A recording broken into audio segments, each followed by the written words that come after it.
Pangs. So ayun, bago ko nga pala makalimutan, kapag ka nga pala may dalawa kayong toddler, kailangan talaga both parents ang kasama kasi habang naglalaro yung mga anak natin, kailangan daw talagang may nakatingin bawat isang bata. So, pero kung kapag naman ang anak nyo ay 5 years old pataas, kahit isa na lang yung parent na kasama. Ito nga, at binidyohan ako ng aking darling, hindi ko to alam, pero hiningi ko sa kanya yung video. Ayan. Ayun ako, ewan ko, basta hanapin nyo na lang ako, basta ako yung mataba, ha? Ayun ako, yun yung batang may humihila sa akin. Ayun. Diba? Ang taba ko mga mima. Oh my God, ganyan talaga. So, ayun na nga. Lipat naman tayo ng ibang dimension. Punta tayo dito sa kulay blue na to. Ayun, mayroon din ganun dito. O, diba? Ang dami kasi, bawat sulok, hindi ko lang talaga alam bakit hindi ko na-videohan lahat. So, ayun, may mga ganun din. Ayan, may mga cooking area, play area, yung mga ganun. Ano ka ba? Yan, may mga ganun. Alam mo, ako talaga yung vlogger na kulang-kulang yung details ng pagbibideo. Hiya, Bo! Kasi focus nga ako sa kung, sa kanila nga talaga ako nakapokus, hindi sa lugar, alam mo yun.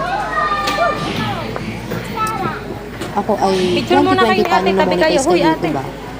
Ibig sabihin, pwede ko talagang tawagin ang sarili ko na vlogger. I'm a certified vlogger kasi ako ay mayroong pinadala sa akin si Google AdSense na lisensya ng pag-vlog. Ibig sabihin, kumikita ako kay YouTube kaso by views lang naman yun. So, kaunti lang din. Sumasahin na ako isang taon, isang beses lang eh. Kasi nga hindi ako sikat, hindi rin naman ako, matsyempuhan ko lang or masipagan ko lang yung pag-upload, hindi kagaya talaga ng iba.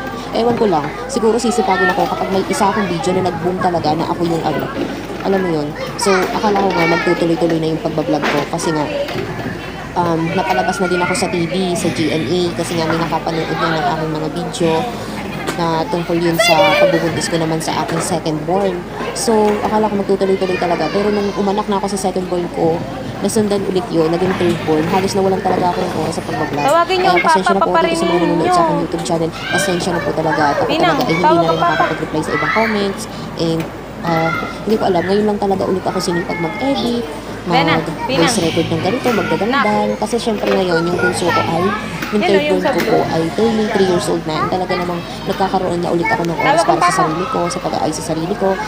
Focus na ulit sa kung paano ako makakatulong sa asawa ko. Alam mo yun, nag-iisip ako ng paraan para makatulong kahit pa paano sa gastusin araw-araw. Kasi talaga, yung tatlong anak ko lahat papasok na yan. Yung bunso ko na mag 3 years old, talagang mag-daycare na din. Yung isa ko, 4 years old. And next year ay 5 years old na, kinder na siya. So, magastos na din. Siyempre, araw-araw babao, di ba? Alam niyo yun? Sana naiintindihan niyo ako ng mga Christian. Okay?